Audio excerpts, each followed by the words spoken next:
Estamos de volta com o Band Eleições Rio de Janeiro, que hoje recebe Marcelo Crivella, do PRB. Candidato, eu quero retomar as perguntas acerca das suas propostas nas diversas áreas, mas eu tenho, antes disso, uma outra questão que me chama bastante atenção, que é a seguinte. Eu estava fazendo a lição de casa, preparando aí a pesquisa para recebê-lo mais bem informado, de maneira mais bem informada, e constatei o seguinte, de acordo com as últimas pesquisas, o senhor tem maior projeção sobre o eleitorado na capital e, pelo menos até o momento, no interior, uma projeção menor. E o senhor já deu uma declaração particularmente interessante, a meu ver, que diz o seguinte: vou governar para a Baixada. Como é que o senhor vai fazer isso? O senhor vai dar as costas para aquele eleitorado que provavelmente tem mais chances de colocá-lo no poder, ou vai desagradar a Baixada que ouviu uma promessa que talvez não se cumpra? Não vou dar as costas para ninguém, Guto. Isso é um suicídio político, jamais faria isso. Não fiz nos 10 anos no Senado, nem nos 2 anos como ministro. Mas eu tenho a impressão que a capital, que está incluída na região metropolitana, entende que é fundamental a gente hoje enfrentar os problemas da Baixada Fluminense. Água e esgoto. Isso sobrecarrega a nossa rede de saúde, que afeta os moradores daqui. Também a questão de transporte.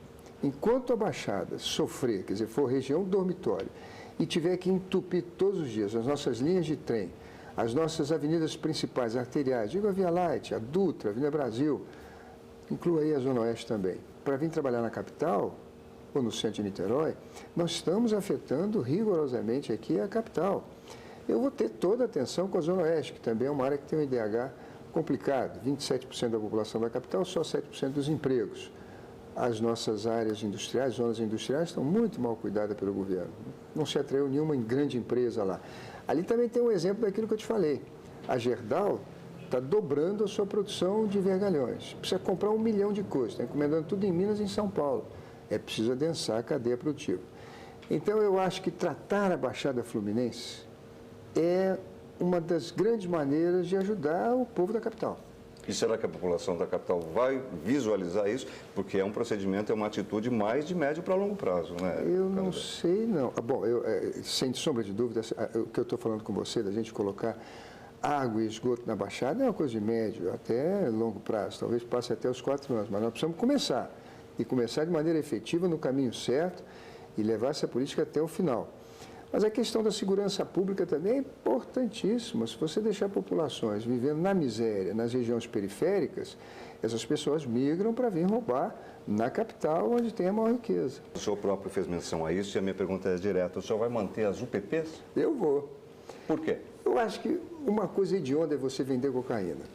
Mas tão ruim é o sujeito que vende cocaína e quer ser dono do morro, quer mandar na vida das pessoas. Só no Rio de Janeiro que ocorre territórios dominados. Essas pessoas não aguentam mais. A polícia tem que acabar com isso. Agora, política pública, Guto, para ser boa, tem que ser universal, racional e transparente. Ela não é uma política de Estado, ela não é universal. Porque tem muitas outras áreas dominadas que continuam dominadas. Então, nós precisamos fazer com que essa política não fique só na zona sul do Rio de Janeiro. Ela tem que ir para o resto do Rio de Janeiro, para o estado do Rio de Janeiro, para a Baixada Fluminense e para o interior. Nós vamos precisar aumentar o efetivo da polícia. Mas com o PP na Baixada Fluminense, no interior do estado, aonde tiver área dominada, aonde o traficante for o dono do morro, o Estado precisa colocar uma unidade de pacificação, de polícia pacificadora. Agora, precisa colocar efetivamente, precisa entrar com ela numa estrutura de alvenaria, mostrando que não vai sair dali. É preciso que as políticas sociais entrem juntas, a geração de emprego, de oportunidade. É uma coisa que precisa acontecer. Isso é fundamental para o desenvolvimento econômico, para o nosso processo civilizatório. Voltar atrás é uma coisa que eu não considero. Ou seja, o senhor está propondo um passo além da UPP mais convencional que existe hoje. Esse resultado que está aí não agrada o senhor totalmente? Eu acho que não. Esse resultado que está aí hoje está trazendo uma insegurança tremenda para o nosso policial. Eu conversei com os alunos que vão se formar no final do ano, são cerca de 3 mil, muitos deles não querem ir para a UPP. Não querem ir para a UPP porque o risco de vida é muito grande. As instalações são ruins. A última que eu visitei no Morro do Tuiuti eram 2 contêineres vazios, ocos por dentro. Aliás, só o ar-condicionado funcionava. E tinha um micro-ondas comprado por um soldado. Isso não é estrutura, quer dizer, não é a presença do Estado. É preciso que haja construção e a gente pode fazer isso rapidamente. Uma pequena unidade, como fizemos no Morro do Alemão, em todas essas comunidades que estão sendo agora pacificadas. E digo mais, hein? Eu queria fazer a Zona Franca Social. Como funcionaria isso? É usar o poder estratégico de compra do Estado para encomendar o que a gente precisa comprar. Roupa de cama de hospital, móveis de escola, uniformes de soldado, comida para preso, merenda escolar, nessas comunidades pacificadas. Ali a gente podia incentivar economia solidária, pequena e microempresa, para gerar emprego nessas comunidades.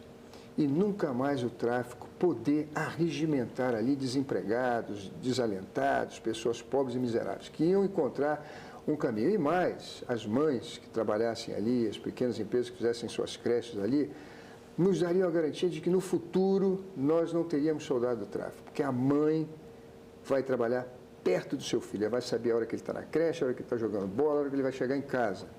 Essa é a melhor vacina para o futuro, a gente não ter nossos jovens envolvidos no narcotráfico. Agora, candidato, e o preparo dos policiais e a remuneração dos policiais que arriscam a vida sabidamente por uma remuneração que não é condizente? Não, não é condizente. Em São Paulo é muito melhor, acho que o Rio de Janeiro, que é o segundo PIB do Brasil, devia pagar melhor. Lá no Congresso nós discutimos a PEC 300, e eu sou favorável a ela, para que o governo federal também nos ajude, fazendo um piso nacional, nos dá condições de pagar o que se paga em Brasília.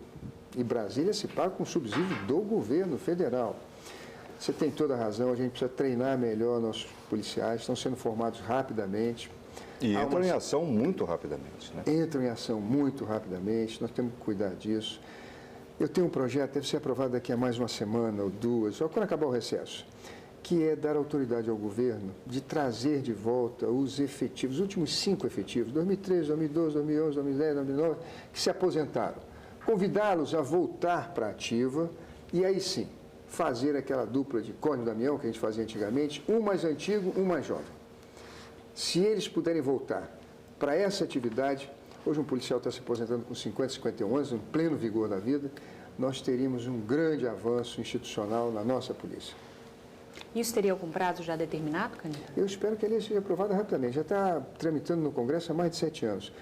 Isso nos daria uma economia também, porque essas pessoas já têm sua aposentadoria, já têm seu plano de saúde, elas já têm uma série de garantias e seriam mais baratas. Quer dizer, o custo delas seria mais barato para o Estado. Ontem mesmo, andando em Pavuna, eu encontrei um ex-policial, um suboficial, com uma barraquinha, vendendo coisas na rua. E ele me disse que gostaria de voltar para a polícia se tivesse uma vantagem econômica, quer dizer, trazer essas pessoas que se aposentaram rapidamente, e muitos deles estão trabalhando na segurança privada, ou até como esse senhor que eu encontrei ontem numa barraquinha, vendendo coisas na rua. A gente tem um policial experiente que, próximo de um jovem, dará a ele um treinamento muito melhor. Serve de exemplo. Serve de exemplo. Candidato, queria entrar num assunto que é um assunto delicado, principalmente quando a gente fala um pouquinho do senhor e da sua história, um pouco ligado, o senhor é bispo da Igreja Universal, eu queria entrar no assunto um pouquinho da religião, Sim. Como conciliar isso com o Estado laico. Queria começar perguntando na questão da educação aqui estadual. Alguns colégios do Rio de Janeiro há o ensino religioso. Na maioria das salas de aula, esse ensino religioso passa pelo ensino realmente evangélico. Algumas crianças, já foi tema de reportagens anteriores, que não compartilham da mesma religião, alegam que de alguma forma são discriminadas. Eu queria saber qual é a sua opinião do senhor sobre isso e como conciliar a sua posição na Igreja Universal de bispo com a posição de Estado laico. Até que ponto isso influenciaria? Em nada. Sabe, Mariana, foi bom você ter perguntado isso. Há muitas pessoas que dizem assim, o Crivella confunde política com religião. E eu pergunto sempre o seguinte, me dê um exemplo. Um exemplo, 10 anos como senador, 2 como ministro, uma lei, um recurso, um discurso que eu tenha destinado para a minha igreja ou para os evangélicos. Eu acho que política é uma coisa, religião é outra. O ensino religioso pode ser voluntário. As crianças quiserem ter, seus pais quiserem ter aula do ensino religioso católico, terão. Do ensino religioso evangélico, terão. Desde que seja voluntário e nada obrigatório. Aliás, obrigatório não tem valor. Porque a questão da fé é uma questão, vamos dizer assim, de afinidade, é uma questão espiritual, nada a ver com uma coisa obrigatória. Obrigatório é você estudar, fazer a sua dever de casa, que, aliás, Mariana, eu vou perseguir obsessivamente o horário integral. E quero fazer isso, Guto, com a TV Enem. Uma vez até combinei isso com o Johnny Saad aqui na Band, numa dessas campanhas que eu fui candidato. Ele disse que já tem tecnologia para isso. Aluno que estudar de manhã, assiste programa de televisão à tarde. E a professora vai cobrar no dia seguinte se ele assistiu ou não. Vai ter interatividade via internet. Quem estuda à tarde, assiste televisão de manhã. Um programa de televisão feito pelos professores, reforço, TV Enem. Eu acho que é assim que a gente vai começar a fazer o horário integral. Agora, a questão religiosa, ela passa também por algumas convicções que influenciam nos direitos civis. A gente tem essa discussão no plano estadual e principalmente no plano federal. E aí eu queria usar como exemplo um projeto de lei que está tramitando na Assembleia Legislativa que prevê punição aos estabelecimentos comerciais que discriminarem pessoas do mesmo sexo, que têm algum laço afetivo e que está sofrendo resistência da bancada religiosa. E aí eu pergunto ao senhor, qual é a opinião do senhor sobre esse projeto de lei, sobre essa questão de um modo mais abrangente? Por exemplo, se governador, o senhor sancionaria um projeto de lei como esse? Olha, eu quero dizer a você que sou contra qualquer tipo de homofobia, Mariana. Eu acho que o cidadão tem todo o direito de escolher a sua religião, a sua opção sexual, o seu time de futebol, a roupa que ele veste, o lugar que ele vai morar. Ninguém tem o direito de mandar na vida dos outros. As pessoas têm que decidir e nós todos temos que respeitar. Talvez, e eu reconheço, há um certo, quer dizer, no meio evangélico, há um medo de que essa lei de homofobia extrapole e tire o direito dos pastores de dizer que homossexualismo é pecado. O senhor acredita nisso? Eu acredito. Eu acredito que o homossexualismo não é doença, mas é pecado. Porque eu acredito na Bíblia. E esse é um direito que eu tenho. Agora, o homossexual tem o direito de achar que não é pecado. Talvez ele ache que eu acreditar na Bíblia seja um pecado, de tal maneira que eu preciso conviver com ele, respeitando a sua posição e ele me respeitando. Eu não farei um governo de discriminação. Aliás, eu fui muito discriminado por ser evangélico desde que era criança. Pra você ter uma ideia, na escola primária que eu estudava, eu fui o único menino que não fez primeira comunhão. Imagina só o que eu sofri. Crente, Bíblia, isso e aquilo. Então, eu cresci já sendo discriminado. Tenho horror de discriminar. Rapidamente, porque agora o tempo está se esvaindo mesmo. Então, o senhor não tem nenhum tipo de receio de que aquele eleitor cativo, seu, que opta por votar no senhor por conta da religiosidade da sua opção religiosa, vá se sentir traído, já que o senhor não vai diferenciá-lo do outro eleitor? Não, eu não vou diferenciar eleitor de maneira nenhuma. Na verdade, eu defendo a vida, eu sou contra o aborto, eu defendo a família como ela é prescrita na Constituição e não quero a liberalização das drogas. Agora, nada a ver com discriminar, perseguir, odiar os homossexuais ou tirar deles os direitos civis. Muito bem.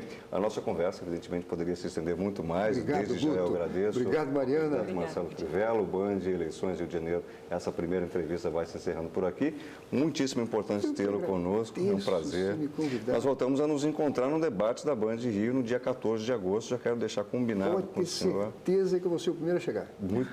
Muito obrigado, candidato. Obrigado ao Mariano. Obrigado a você que nos acompanhou. E olha, você já está convidado desde já a participar conosco do debate, enviando as suas perguntas pelo WhatsApp. Você vai ver aí o número da Band aí na sua tela. Outras informações você encontra no nosso site, que é o band.com.br/Rio. Muito obrigado e até a próxima.